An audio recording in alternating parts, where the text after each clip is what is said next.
दोस्तों नमस्कार। दोस्तों मैं सतवीर सिंह अपने यूट्यूब के भारत लिंक ग्लोबल चैनल पर आपका स्वागत करता हूं। दोस्तों आज दादरी में जजपा के जो राष्ट्रीय अध्यक्ष हैं डॉक्टर अजय सिंह चौटाला जी, उन्होंने एक पत्रकार वार्ता की और उस पत्रकार वार्ता में किसी पत्रकार ने उनसे एक सवाल पूछ लिया कि जी आपको अभय सिंह चौटाला जी यानी उनके छोटे भाई हैं वो गद्दार कह रहे हैं। तो इसके जवाब में उन्होंने कहा कि मैं ऐसे शब्दों का इस्तेमाल नहीं कर सकता, न तो मैं गद्दार हूँ न मेरे खून में गद्दारी है। और इस तरह के जो शब्द है वो जयचंद ही यूज करते हैं। और रही बात है उनके इनेलो के अस्तित्व की, तो जो पार्टी अपना अस्तित्व ही खो चुकी है और वो क्या किसी को गद्दार कहेगी, क्या वो कहेगी, तो उनका तो ये काम है वो कहेंगे। और जो खुद अपना राष्ट्रीय चिन्ह है जो चश्मे का निशान है उसको तो नहीं बचा पाए, उनका वो निशान तक छीन लिया गया है और उनका अस्तित्व खत्म हो चुका है, तो उनके बारे में क्या बात करनी। तो दोस्तों ये जो गद्दार शब्द वाला था ये चौधरी अजय सिंह चौटाला, जो पत्रकार ने पूछा था कि चौधरी अजय सिंह चौटाला ने कहा है, तो ये कब कहा है ये मैं थोड़ा सा बताना चाहूंगा कि जब चौधरी ओम प्रकाश चौटाला जी का देहांत हुआ तो उनके फोटो के ऊपर जजपा जो है उनके फोटो अपने उस पर लगाना चाह रही थी पोस्टर के ऊपर। क्यों? क्योंकि उसके जो राष्ट्रीय अध्यक्ष थे अजय सिंह चौटाला जी, वो उनके भी तो पिताजी थे। लेकिन इनेलो के जो राष्ट्रीय अध्यक्ष हुआ करते वो चौधरी ओम प्रकाश चौटाला जी हुआ करते, तो इसलिए उनके ऊपर विरोध किया उन्होंने अभय सिंह चौटाला जी ने कि वो उनका इस्तेमाल नहीं कर सकते। लेकिन उन्होंने ये कहा था कि गद्दारों को चौधरी ओम प्रकाश चौटाला जी का फोटो लगाने का अधिकार नहीं है, तो ये गद्दार शब्द का वहां से आया था। और इसी के ऊपर प्रतिक्रिया देते हुए डॉक्टर अजय सिंह चौटाला जी ने एक उनको जयचंद कहा था, अजय सिंह चौटाला जी के लिए इस्तेमाल किया था। तो दोस्तों आज हम इसी विषय की चर्चा करेंगे। पहले तो लेकिन कौन गद्दार है कौन जयचंद है इसके बारे में चर्चा करने से पहले मैं थोड़ा अस्तित्व की बात करना चाहूंगा कि अजय चौटाला जी ने जो कहा था कि इनेलो अपना अस्तित्व खत्म कर चुकी है और उनका राष्ट्रीय चिन्ह खत्म हो चुका है। देखिए राष्ट्रीय चिन्ह के ऊपर तो कुछ सॉरी पार्टी का जो चिन्ह है, सॉरी, तो पार्टी का जो चिन्ह है उसके ऊपर तो जो नियम होते हैं उनके अनुसार तो मैं उनके ऊपर तो मैं बात नहीं करूंगा, क्योंकि उसमें एक निश्चित जो मत प्रतिशत होता है, अगर कोई भी पार्टी को नहीं लेती तो उसका राष्ट्रीय पार्टी का दर्जा जो छिन जाता है और जो उसका चिन्ह होता है पार्टी का चुनाव चिन्ह होता है वो भी उसका खत्म हो जाता है। लेकिन जो बात अस्तित्व की है मैं उसके ऊपर थोड़ा डिस्कस करना चाहूंगा।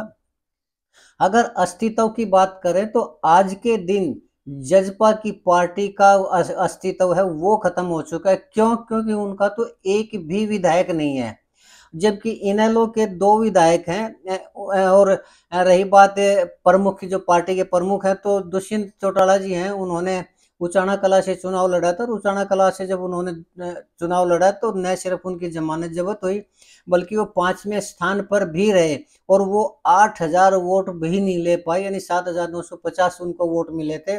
और इस हिसाब से अगर अभय सिंह चौटाला जी के इलेक्शन की बात करें तो वो दूसरे नंबर पर रहे थे और उनको 62,865 वोट मिले थे। यानी अस्तित्व की अगर बात करें तो वोटों के आधार पर अगर बात करें तो अजय सिंह चौटाला की पार्टी यानी जेजेपी है या दुष्यंत चौटाला जी, उसका तो अस्तित्व ये कह सकते हैं कि खत्म हो चुका है। लेकिन इनेलो के अस्तित्व की इस चुनाव के मतों के आधार पर नहीं कहा जा सकता, विधायकों के आधार पर नहीं कहा जा सकता कि उसका अस्तित्व खत्म हो चुका है इनेलो का। अब रही बात दोस्तों जयचंद की और गद्दार की कि कौन जयचंद है कौन गद्दार है। सबसे पहले तो मैं ये बताऊं कि जयचंद और गद्दार दोनों ही एक दूसरे के पर्यायवाची शब्द है, यानी जयचंद के लिए गद्दार के लिए जयचंद शब्द का भी इस्तेमाल किया जाता है, तो दोनों एक ही बात है, चाहे जयचंद कहो या गद्दार कहो। तो जो गद्दारी की थी वो किसने की थी इसके ऊपर तो हम थोड़ी चर्चा करना चाहेंगे। तो 2019 के चुनाव से पहले इनेलो पार्टी एक ही हुआ करती और इसमें जजपा अलग पार्टी नहीं बनी थी। लेकिन जब ये दिखाई दिया दुष्यंत चौटाला को कि उनकी जो स्थिति है वो बेहतर है तो उन्होंने इनेलो से अलग होने की कोशिश की और उसकी शुरुआत की थी गोहाना रैली से। गोहाना रैली में उन्होंने अभय सिंह चौटाला जी के खिलाफ नारेबाजी की, होर्डिंग की और उनकी एक तरह से इंसल्ट करने की कोशिश की। तो उनकी इस प्रतिक्रिया के क्रिया के ऊपर चौधरी ओम प्रकाश चौटाला जी ने उनको पार्टी से निष्कासित कर दिया था और फिर उन्होंने जजपा जननायक जनता पार्टी के नाम से अलग से पार्टी बनाई। तो इस तरह देखा जाए तो इनेलो से अलग होके अलग पार्टी बनाना, अलग चिन्ह वो चुनाव लड़ना और सरकार के साथ वो करना, साझेदारी करना, अलायंस करना, गठजोड़ करना, ये जजपा ने किया है। तो इस हिसाब से कह सकते हैं, तो जो गद्दारी की है वो जजपा ने की है, इनेलो ने गद्दारी नहीं की इस मामले में। तो ये कहना कि जयचंद, तो जयचंद का जो शब्द है इस मामले में इनेलो के ऊपर फिट नहीं बैठता, अभय चौटाला जी के ऊपर फिट नहीं बैठता। तो अब दोस्तों, अगर हमें थोड़ा सा बात करें कि अजय चौटाला जी और अभय चौटाला जी के ऊपर, तो मैं ये कहना चाहूंगा, अगर हम विवेचना करें इस पूरे मामले की और भारत लिंक ग्लोबल का जो विचार है वो प्रकट करना चाहें, तो मैं ये कहना चाहूंगा कि चौधरी देवीलाल जी एक जननायक नेता हुआ करते, इतने महान नेता हुआ करते कि वो सिर्फ पब्लिक के ही दिलों में नहीं रहा करते, वो नेताओं के दिलों में भी रहा करते। जितनी पब्लिक उनसे प्यार करती थी उतना नेता भी उनसे प्यार करते थे। और मेरे हिसाब से तो आज तक जितने लोकप्रिय नेता चौधरी देवीलाल जी हुए हैं, उतना आज तक कोई भी हरियाणा में तो किसी उनका कोई विकल्प ही नहीं है। इतने लोकप्रिय नेता थे, देश में भी उन जितना लोकप्रिय नेता पाना शायद मुश्किल है, असंभव तो नहीं लेकिन मुश्किल जरूर है। जब चौधरी देवीलाल जी के परिवार में झगड़ा हुआ था, यानी ओम प्रकाश चौटाला जी ने अपने भाइयों से लड़कर जबरदस्ती सत्ता हासिल की थी, यानी विरासत हासिल की थी, तो उस टाइम भी पब्लिक के अंदर इस तरह की कोई बात नहीं आई थी। चौधरी ओम प्रकाश चौटाला जी ने अपने भाइयों के प्रति पब्लिकली कोई भी शब्द अपशब्द का इस्तेमाल नहीं किया था, उनकी इस तरह इंसल्ट नहीं की थी, और कोई अपने परिवार के बारे में उंगली नहीं उठाई थी, भाइयों के ऊपर उंगली नहीं उठाई थी। ठीक है, उन्होंने विरासत की जंग जीत ली और वो चौधरी देवलाल की गद्दी के वारिस हो गए और वो मुख्यमंत्री भी बने। लेकिन जब तक चौधरी ओम प्रकाश चौटाला जी रहे तब तक उन्होंने अपने इस परिवार में एकता बनाए रखी, यानी चौधरी अजय सिंह चौटाला और अभय सिंह चौटाला जी के बीच में जो वैचारिक मतभेद कितना ही रहा हो, लेकिन कभी भी पब्लिक के सामने उन्होंने एक शब्द भी नहीं बोलने दिया।